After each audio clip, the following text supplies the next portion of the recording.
Bueno, mi nombre es Clarece Jessica, soy residente de cuarto año de cardiología del Sanatorio Ramón Cereijo y continuando con el módulo de insuficiencia cardíaca, en el día de la fecha vamos a ver catéter de Swan-Ganz y cateterismo cardíaco derecho. Bueno, el catéter de Swan-Ganz, sí, es un catéter que va dirigido por el flujo sanguíneo, sí, recorre todas las cavidades cardíacas, sí, y en su extremo tiene un balón, sí. Este catéter fue descrito por Swansea y por Ganz en 1970, sí, y es lo que hoy en día se usa, sí, como método seguro, rápido y simple para medir las presiones de fin de diástole del ventrículo izquierdo, sí, y las presiones de enclavamiento de la arteria pulmonar, ¿sí? O la WAGE o la PCP, ¿sí? De esa forma también medimos las presiones sistólicas y diastólicas de la arteria pulmonar. Bueno, el catéter tiene en su extremo, como les dije, distal, el balón inflado, el termistor, ¿sí? Proximal tiene otra salida, después tiene 4 cables, uno para medición del gasto cardíaco, un sistema de inflow de balón, un catéter proximal y un catéter distal. Explicando un poquito más, ¿sí? Bueno, el balón inflado va a medir la presión WAGE, ¿sí? La del capilar pulmonar, ¿sí? Por medio de un sistema de inflado del balón en uno de sus extremos, ¿sí? Distales. Después tenemos un conector del termistor que mide la temperatura corporal, ¿sí? Este va conectado a una computadora del gasto cardíaco para medir justamente los cambios de temperatura relacionados, ¿sí? Desde la infusión hasta las del paciente, ¿sí? Después tenemos un lumen, ¿sí?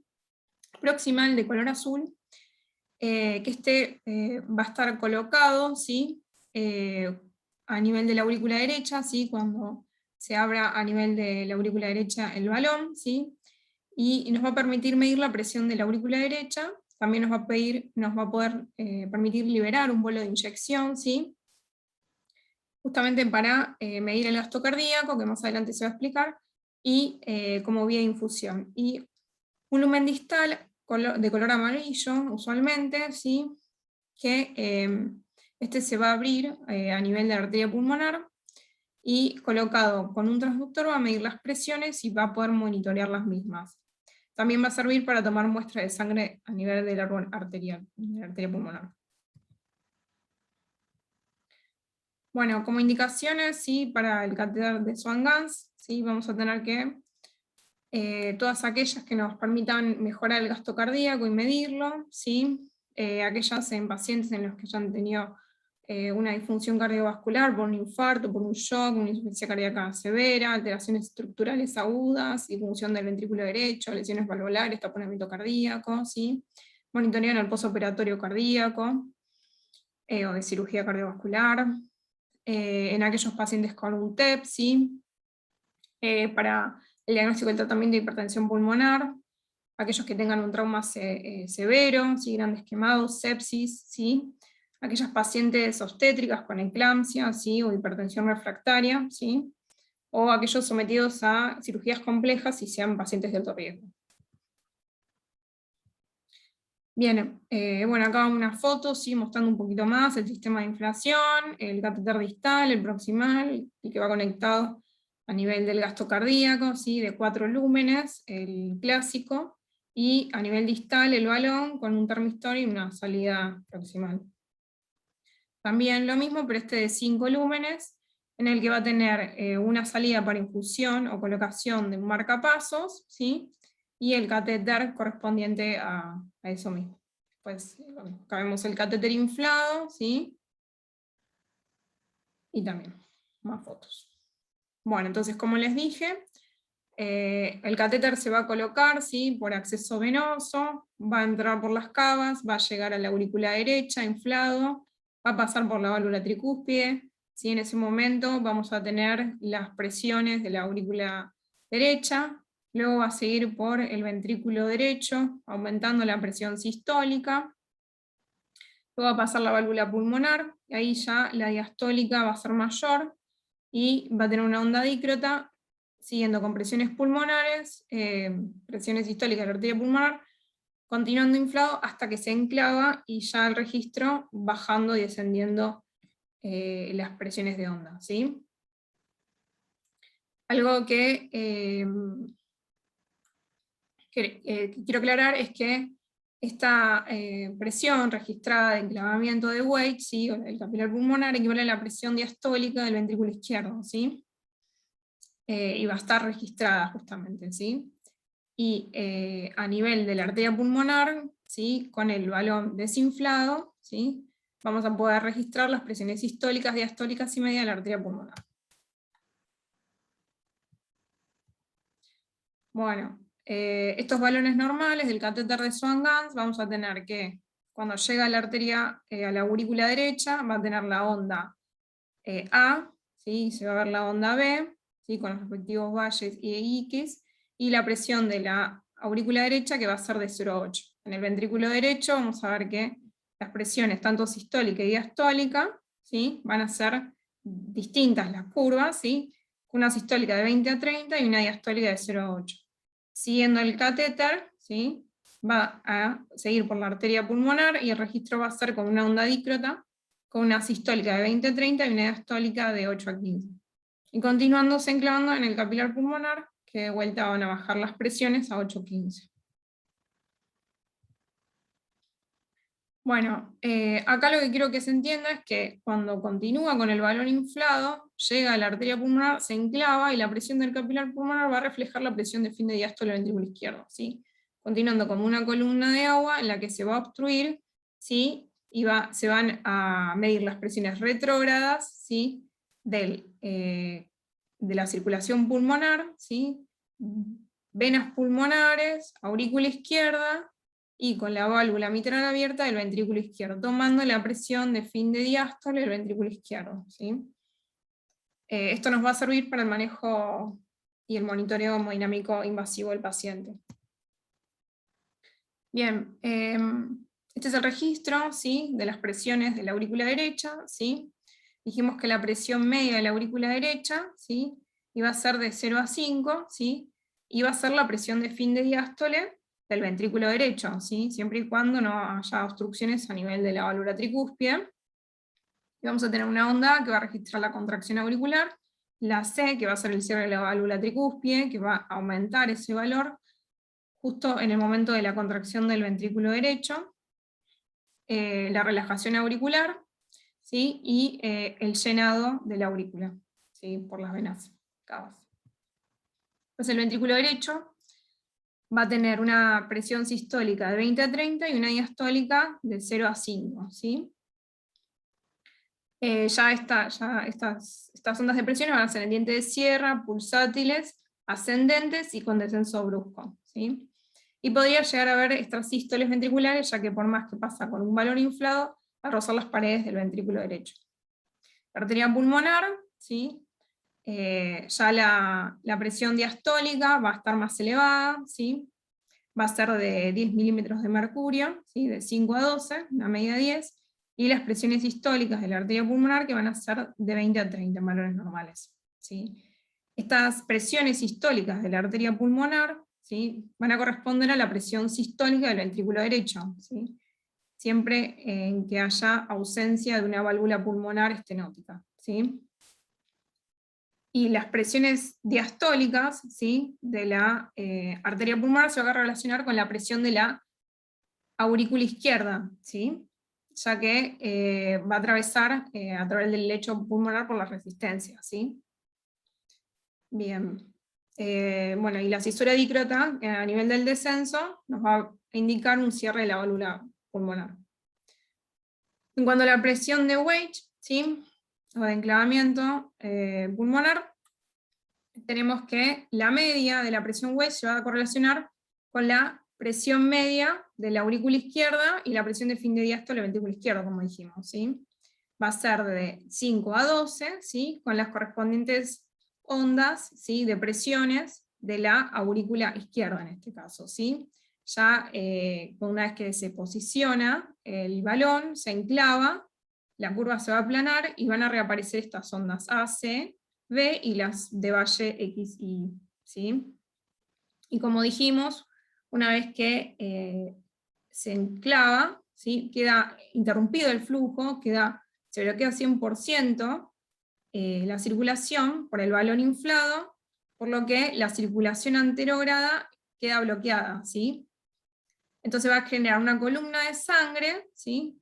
A nivel del balón, ¿sí? En la punta del catéter, que va a recibir esas presiones, ¿sí? De forma retrógrada, y de esa forma, a través del orificio distal de Swan-Ganz, se van a medir, ¿sí?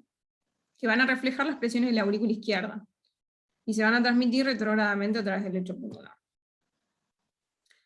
Bueno, dijimos que vamos a poder definir el gasto cardíaco, ¿sí? Con el catéter de Swan-Ganz. Sabemos que la frecuencia por el volumen sistólico nos da el gasto, el volumen depende de la contractilidad, la poscarga y la precarga.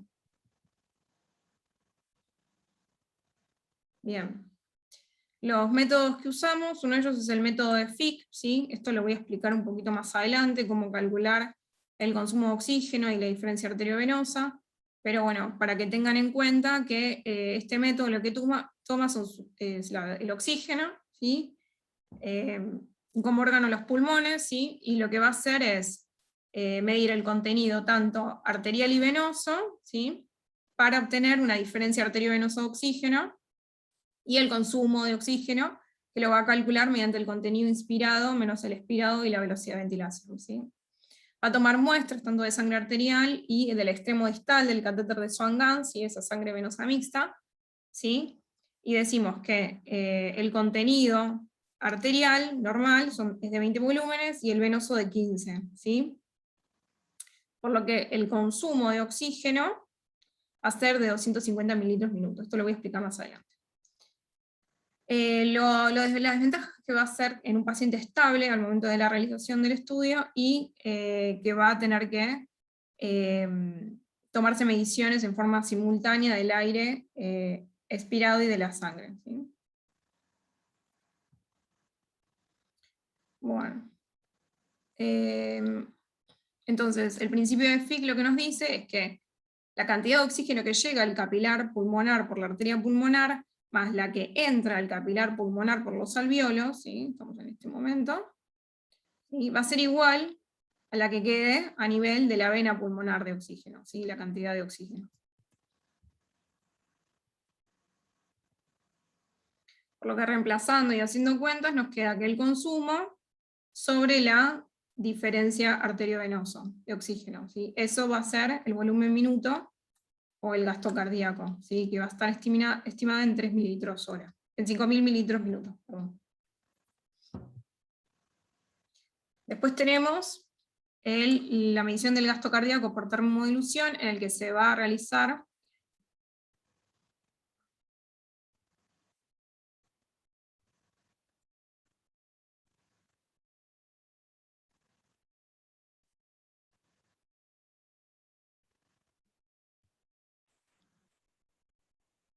perdón, esto tuvo un llamadito.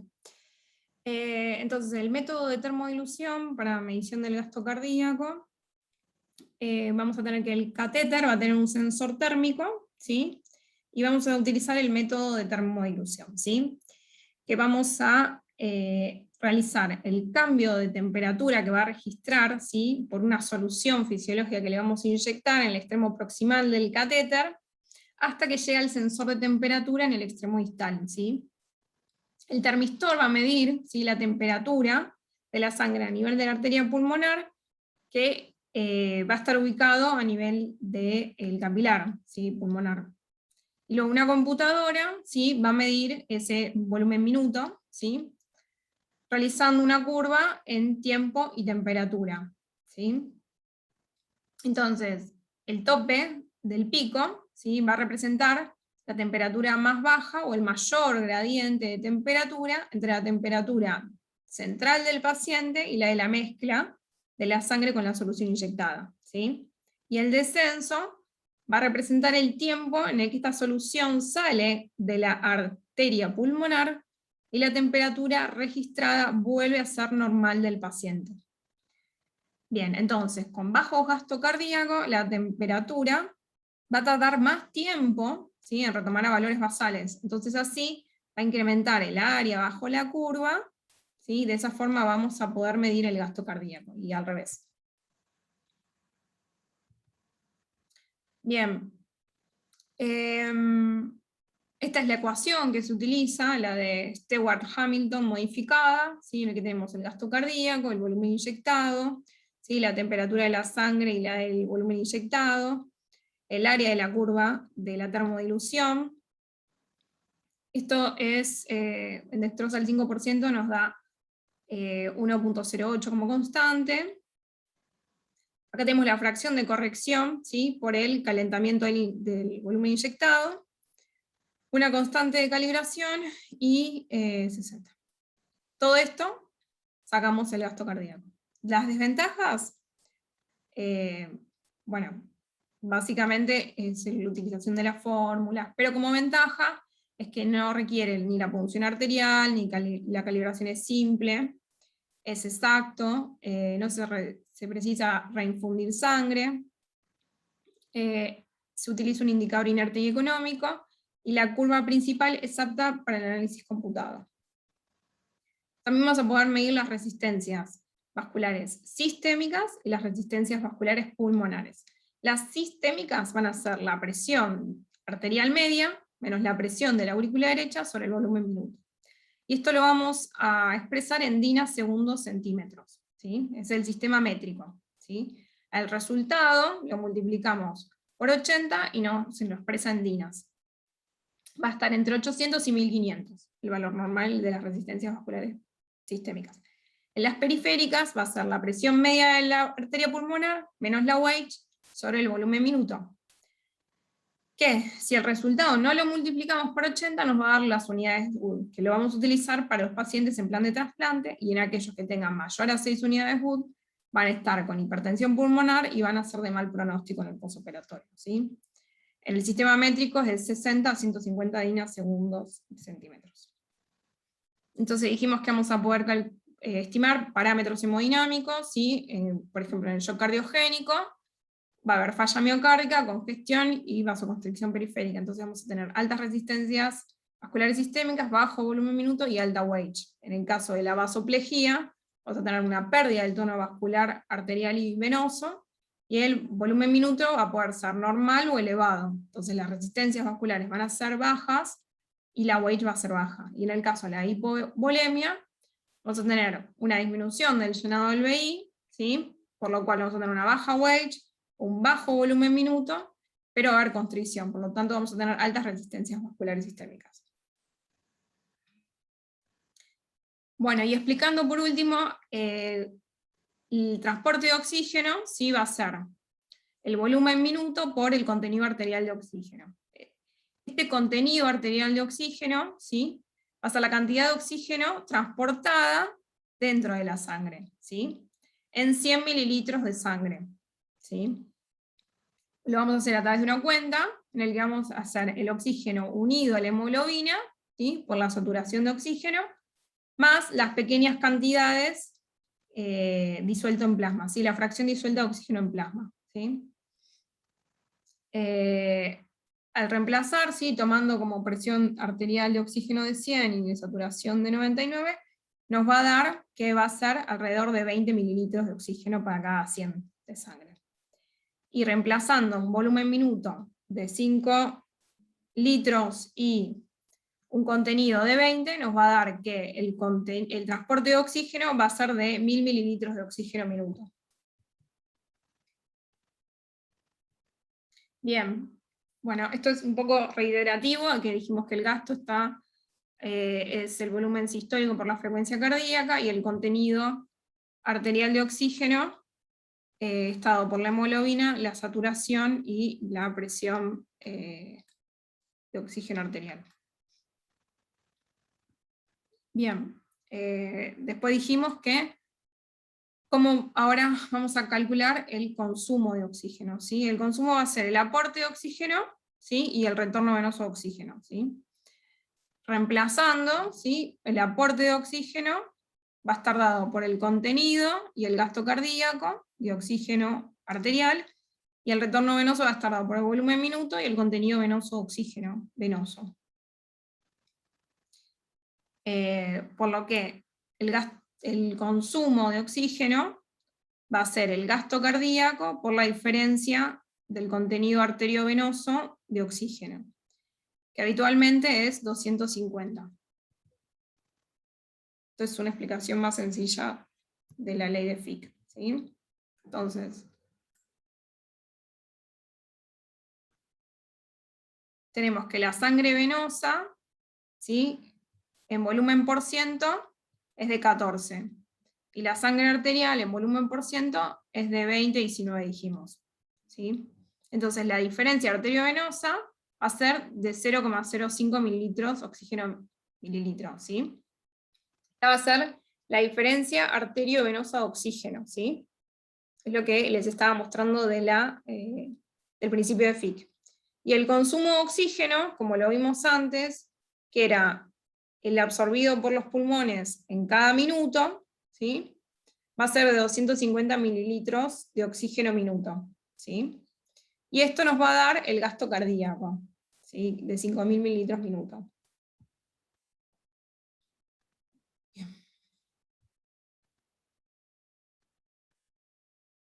Bueno, esto es un poquito más de lo mismo, donde explico que la diferencia de la liberación de oxígeno arterial menos la venosa nos da 250 y es el consumo de oxígeno.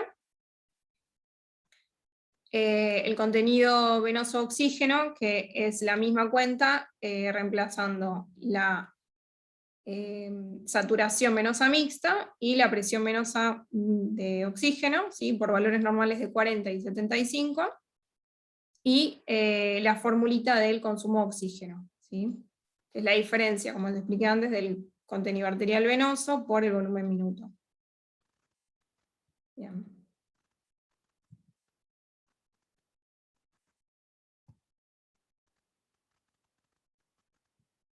Eso es todo.